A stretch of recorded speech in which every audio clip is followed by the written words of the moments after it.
Et si je vous disais que le traumatisme n'existait pas et qu'il n'était en fait qu'une excuse qu'on se donne quand on n'a pas le courage d'aller de l'avant? Oula! Salut, c'est Modin Malin. Alors rapidement, ceci est un re-upload. Et donc à la suite de cette intro un peu dramatique, je vous précise 2 ou 3 trucs. Cette vidéo, qui était sur ma chaîne à la base, a été démonétisée et puis interdite aux moins de 18 ans. C'est pour ça que j'ai choisi de la supprimer. Je pense que ça a sauté parce que je dis les traumatismes, ça n'existe pas. Bon alors ça, c'est vraiment la théorie d'Alfred Adler. Mais les traumatismes, ça existe. C'est factuel. Ça ne veut pas dire qu'il faut rejeter tout ce que dit Adler. Ce qu'il faut comprendre ici, c'est surtout qu'on a tendance à mélanger un peu tout et à considérer un peu n'importe quoi comme des traumatismes. Bon, j'aurais dû insister plus là-dessus. Voilà, maintenant, c'est fait. Les traumatismes, ça existe. Prenez soin de vous et bonne vidéo. Et plus encore, que la psychologie telle qu'elle est souvent pratiquée n'est qu'une vaste arnaque qui ne résout aucun problème et que, pire encore, elle les aggrave. Oula! Oula! Oula! Oula! En faisant des événements du passé une obsession sur laquelle on ne peut pas agir. Et qu'au fond, la psychologie, ça ne sert souvent qu'à se conforter dans son rôle de victime. C'est quoi ça? Bref, si je vous disais tout ça, vous diriez quoi? Il y a des chances pour que vous soyez pas content. On peut pas accepter ça! Et que vous trouviez même ces propos révoltants, voire dangereux. C'est incroyable, j'ai jamais entendu ça de ma vie. Et pourtant, ce n'est pas moi qui dis ça. C'est pas moi, même pas! C'est le psychothérapeute Alfred Adler, fondateur de la psychologie individuelle, qu'il a fondée notamment en opposition à certaines idées complètement de Sigmund Freud. Du genre, tout le monde rêve secrètement de sa mère, ou encore que les petits garçons vivent dans la peur qu'on la leur coupe, et les petites filles dans la frustration de ne pas en avoir une. Alors il y a pas longtemps, j'ai lu un livre. C'était « Avoir le courage de ne pas être aimé » de Fumitake Koga et Ichiro Kishimi. Un livre qui a remporté un énorme succès au Japon et qui se veut être une vulgarisation des travaux d'Alfred Adler. Et ce livre, je ne l'ai pas lu tout seul puisque je l'ai lu avec un femme pour vous proposer la collaboration la plus improbable de l'histoire des collaborations. Enfin de presque toutes. Ce qu'Adler propose, c'est une psychologie du courage, antidéterministe. Là où chez Freud, il y a une volonté de considérer la vie comme une ligne continue, où tous les événements sont liés pour créer une histoire cohérente, chez Adler, on est plutôt sur une ligne en pointillé, une suite de moments. Et on n'est pas assujetti à son passé. On peut être maître de son destin, du moment qu'on est capable de faire preuve de courage. On va voir ça ensemble.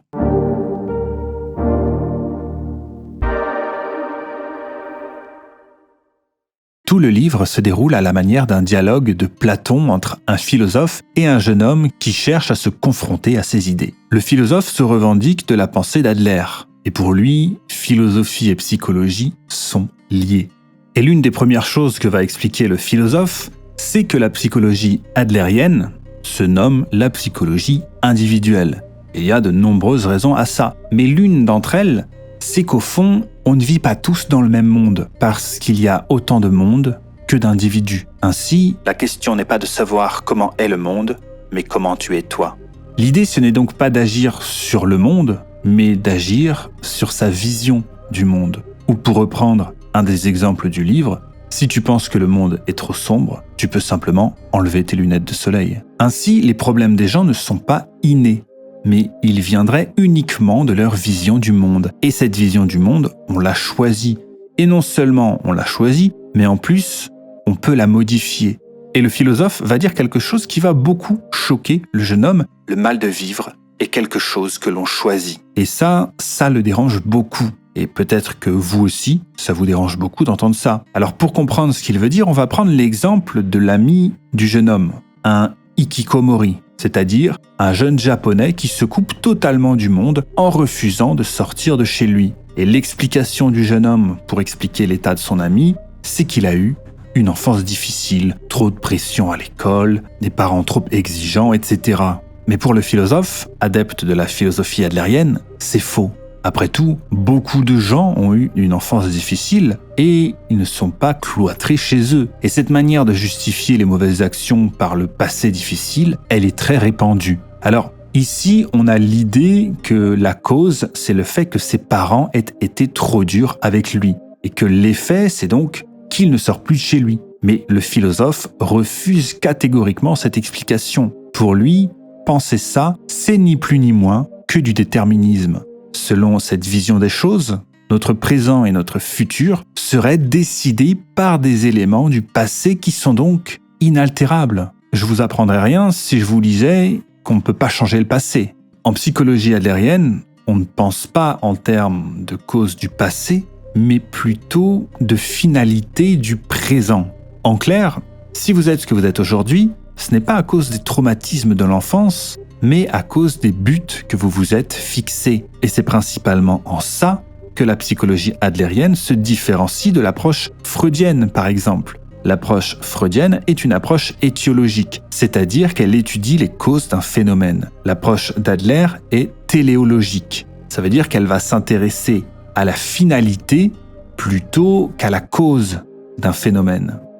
Et là, vous allez comprendre en quoi l'approche d'Adler est très différente de ce qu'on a l'habitude d'entendre. L'explication qu'on donne en général dans un cas comme celui du hikikomori, c'est que son passé a créé des traumatismes qui ont sapé sa confiance en lui, et depuis, il ne veut plus sortir. La psychologie individuelle, elle, propose un autre angle pour comprendre le problème. Il ne veut pas sortir, alors il crée un état d'anxiété. Son but premier, c'est de ne pas sortir. Il crée donc ces symptômes afin d'atteindre son but. Si le hikikomori est enfermé chez lui, c'est qu'il n'a pas confiance en lui. Et plutôt que de travailler sur ce point, de fournir les efforts nécessaires, il va se réfugier dans l'excuse confortable du traumatisme de l'enfance. Et c'est là que ça va devenir vraiment intéressant. En psychologie adlérienne, on nie l'existence du traumatisme de manière catégorique. Et là, deux choix s'offrent à vous.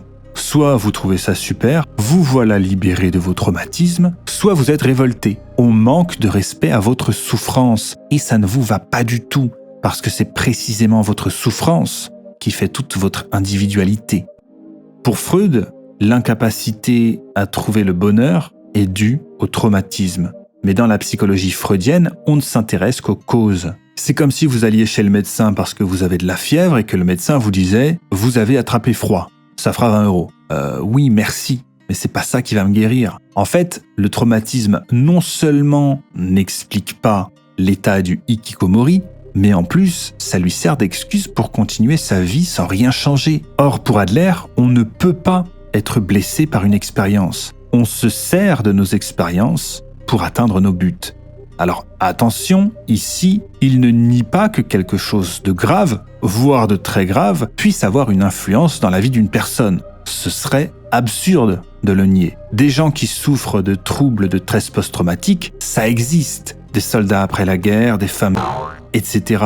Des événements traumatisants qui peuvent créer des accès de panique ou des choses comme ça, ça existe. Mais ce que dit Adler, c'est qu'on s'autodétermine par le sens qu'on donne à nos expériences et qu'on n'est pas préprogrammé par nos expériences passées comme des machines. Les gens ne sont pas mus par des causes du passé, mais ils avancent vers des buts qu'ils établissent eux-mêmes.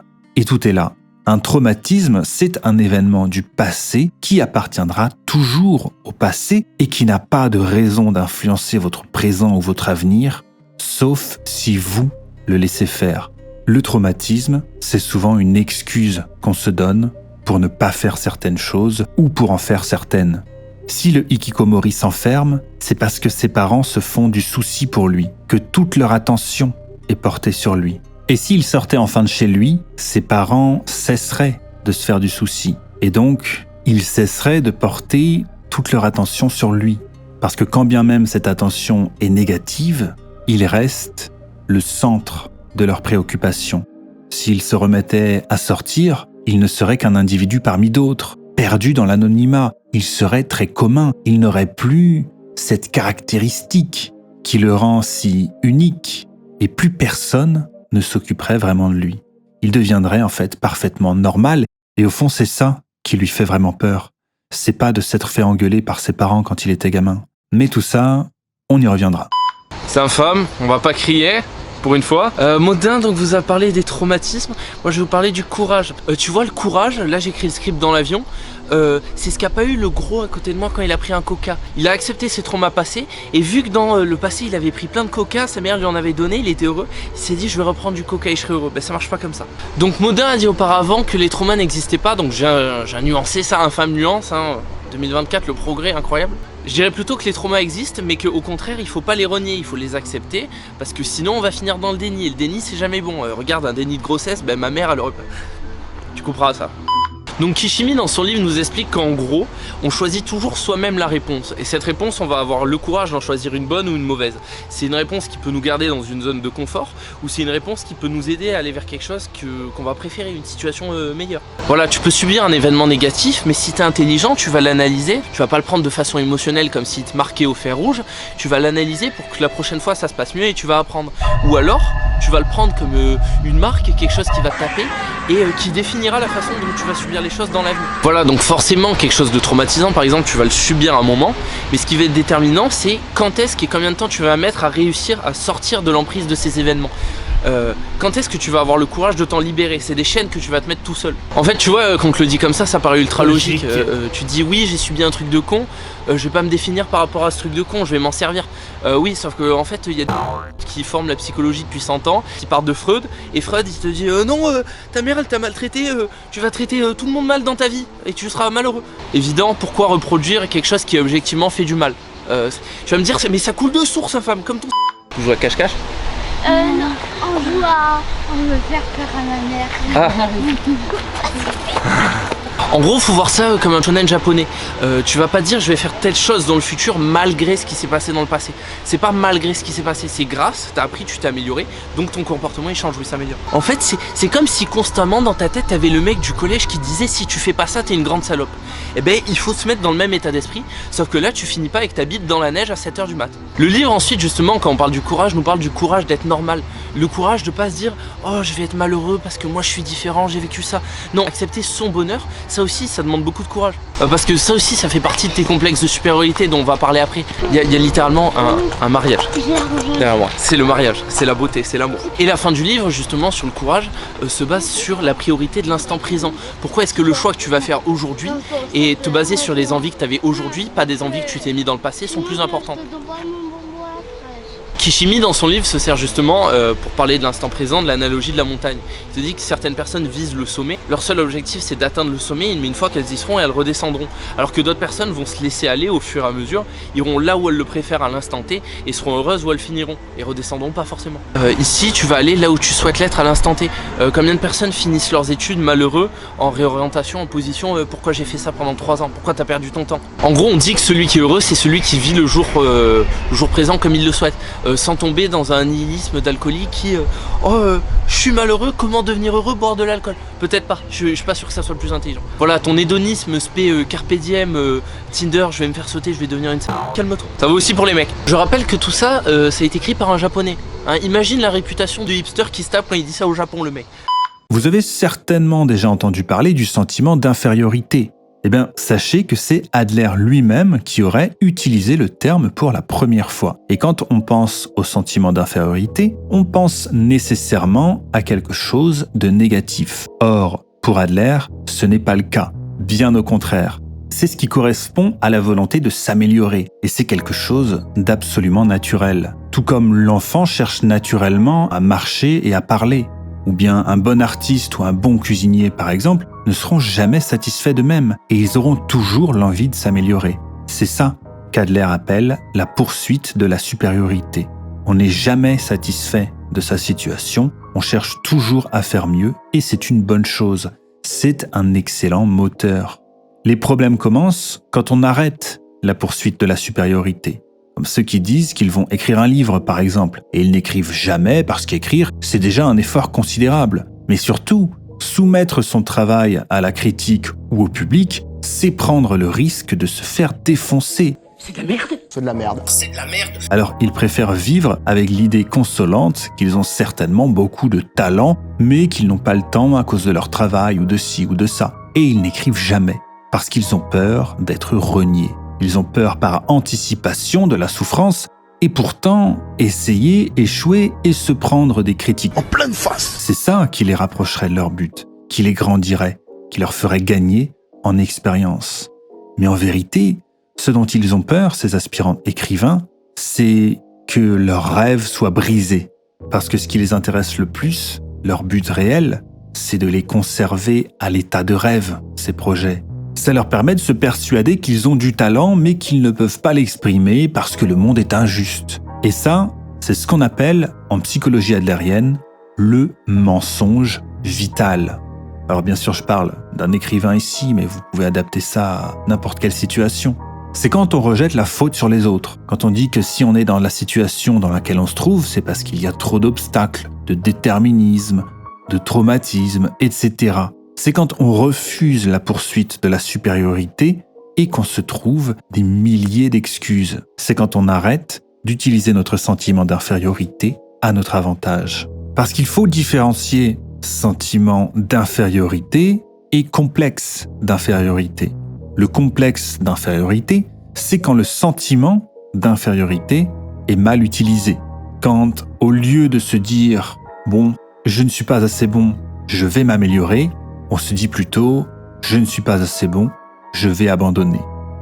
En psychologie adlérienne, on parle aussi de la poursuite de la supériorité facile. En clair, c'est quand les gens commencent à avoir des comportements problématiques. Boire, jouer de l'argent, se droguer, s'isoler socialement, etc.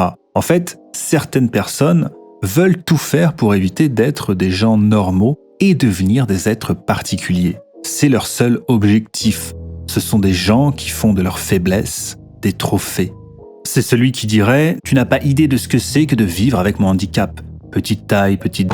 moche, célibataire, issu d'une famille pauvre, racisée, etc. » En mettant sa souffrance ou sa faiblesse en avant, ils tentent de se démarquer des autres. Et donc, ils ont besoin de malheur. Ils en deviennent même dépendants parce que ça marche. Aujourd'hui, la faiblesse est paradoxalement ce qu'il y a de plus puissant. Le philosophe nous pose d'ailleurs la question « Qui est la personne la plus forte ?»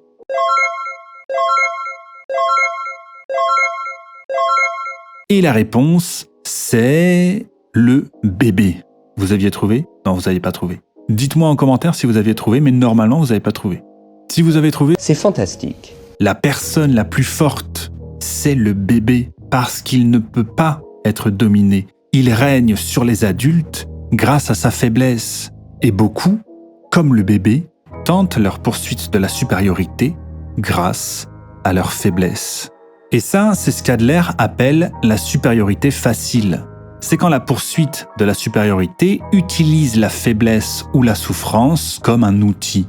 Et pour remédier à ça, Adler préconise d'avoir le courage d'être normal, de ne plus ressentir le besoin d'être particulier. Oser être normal, c'est se libérer du jugement des autres.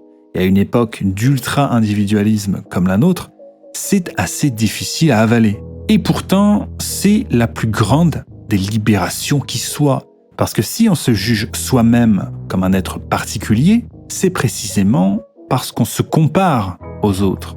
Arrêter de chercher à être particulier, c'est en fait se libérer du jugement des autres. Et c'est donc, paradoxalement, le meilleur des moyens de devenir unique.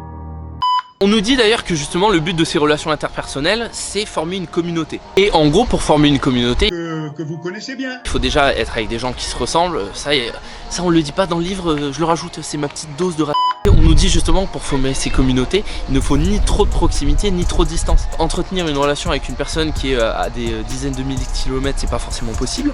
Et être dans des villes où tout le monde est serré, chacun est l'un sur l'autre. Ta gueule! Et bien là aussi, ça devient insupportable pour tout le monde. Et le but d'être dans cette communauté, c'est ensuite d'être dans le don de soi, dans le partage, d'apporter du bien aux autres. Acheter anti-programme. Allô? 3/4 des gens sur internet, ils deviennent quelque chose en volant, en prenant aux autres plutôt qu'en redonnant. Et en fait, Dieu, il va peut-être faire quelque chose comme ça. Peut-être que sur le moment, toi, tu vas y voir une injustice, mais eux, comment est-ce qu'ils se sentiront au fond et qu'est-ce qui va se passer dans leur vie ensuite?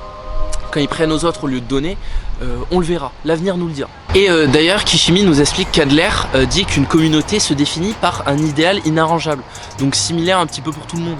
Si cet idéal il est trop éloigné, si cet idéal c'est un souk avec des petits qui crient et qui sortent des couteaux, peut-être que ça va pas marcher. Modin lui vous a parlé tout à l'heure du complexe d'infériorité, donc il est en droit d'en parler hein, vu qu'il fait des vidéos sur internet et il monte pas sa tête. Moi je vais vous parler de fait des complexes parce que je fais de la muscu, donc c'est plus mon domaine. Et là je vais rattacher à quelque chose qui fait partie du livre de Peterson, donc les 12 règles pour une vie, qui est pas un chef-d'œuvre mais quelque chose d'utile. Se comparer à une échelle normale pour pas avoir des complexes irrationnels.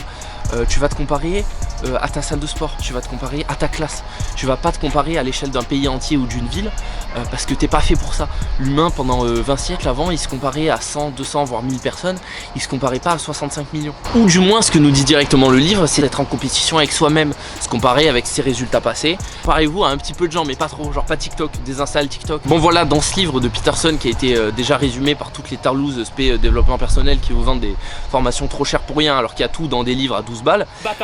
On nous dit qu'en gros le homard quand il se bat contre des homards et qu'il gagne, que ça devient le meilleur des homards, il a de la sérotonine de homard. Et bien ça marche pareil pour l'humain sauf que c'est pas un homard. Mais si tu te bats contre 60 millions de personnes, tu vas pas souvent gagner. Donc tu auras moins de sérotonine, donc tu vas te... Donc voilà, si tu te compares à trop de personnes, tu finiras forcément malheureux et tu t'amélioreras pas forcément beaucoup plus. Certes, il y a des intérêts à avoir tant de concurrence, c'est que tu as des meilleures informations, donc tu peux mieux t'améliorer. Mais il y a trop de concurrence pour un humain normal, ça faut en avoir conscience. Et ça, le droit tardé normal qui regarde des vidéos de motivation, il comprend pas étant si je veux être le meilleur, mec, ta gueule.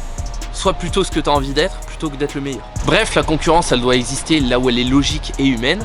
Oublie pas, fuck la ville, vis dans des villages ou là où tu te sens bien, mais je pense pas que tu te sentes vraiment bien dans une ville. Et ceux qui aiment Paris, mourrez. Ça sera mon dernier mot. Modin il m'a dit de faire ma pub. Infâme chaîne de développement personnel mais qui vous vend pas. Va t'abonner, c'est la rentrée, je vais envoyer plein de vidéos trop bien. Il y a les vidéos de sport aussi qui vous motivent à faire du sport aussi, en étant malveillant à balle et en étant drôle. Donc abonne-toi, lâche un like sur cette vidéo, ciao.